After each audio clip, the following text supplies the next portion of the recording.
Ready? Start.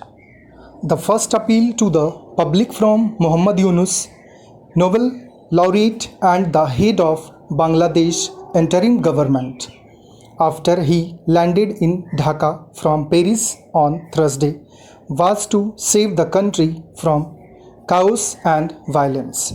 The octogenarian pioneer of microfinance is taking charge of the country at one of its most tumultuous phases, days after former Prime Minister and Awami League leader Sheikh Hasina resigned and left amid violent mass protest. The nation of 170 million people remains on edge as violence refuses to recede. Law enforcement officials are missing and the state bureaucracy has become non-functional in the absence of a government. Extremist sections have used the chaos to target Hindus, Ahmadis, a minority sect in Islam, and Awami League functionaries. According to the Bangladesh Hindu Buddhist Christian Unity Council, the houses and shops of minorities were looted in several districts.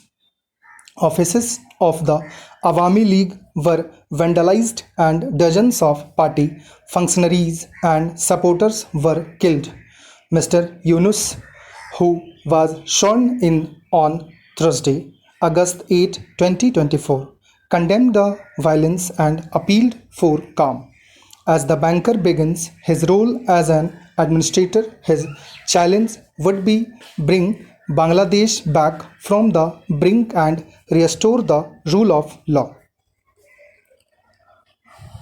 By appointing Mr. Yunus, someone who is acceptable to the student protesters and the political opposition, the military and Bangladesh President Muhammad Shahabuddin have shown signs of reconciliation at a time when there is much hostility among political parties and interim government headed by a technocrat is a pragmatic first step. But Mr. Yunus does not have the political machinery to back him up and will have to be dependent on the mainstream parties or the anti-discrimination student movement. He also faces three critical medium-term challenges. First, he has to make sure that the military stays in the barracks.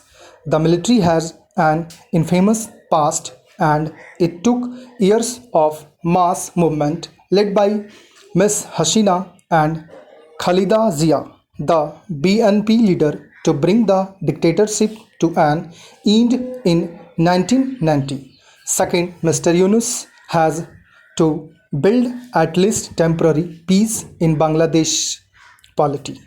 Ms. Hasina's fall has empowered the Jamaat and the BNP. Jamaat, a majoritarian Islamist group, has had a particularly bloodied past, while the years the BNP was in power were marked by political violence and vendetta. Lastly, Mr. Yunus' administration should facilitate free and fair elections at the earliest. Only an elected government with popular legitimacy can steer the country out of the troubles it is in today. The success of Bangladesh uprising is dependent on the will and the ability of the country's new rulers to tackle these challenges. Stop.